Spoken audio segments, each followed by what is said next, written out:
আবারও একবার আমার পিছনে 100 জন মানুষ আছে আর তাদের বয়স হলো 1 বছর থেকে শুরু করে 100 বছর পর্যন্ত। আর এরা সবাই মিলে কম্পিট করছে $2.5 লাখ জন্য। প্রত্যেকে নিজের কিউবে চলে যাও। আর এটা আমার অন্য ভিডিওগুলোর মতো নয়। এই 100 জন মানুষ নিজেরাই ডিসাইড করতে চলেছে কে $2.5 লাখ ডিজার্ভ করছে। প্রত্যেকে নিজের কিউবের ভেতরে যাও।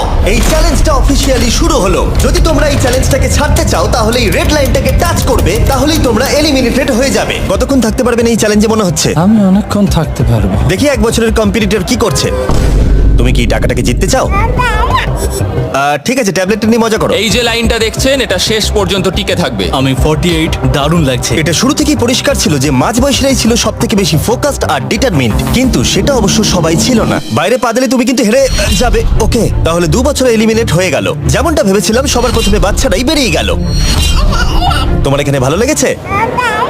ও যখন বলতে পারবে তখন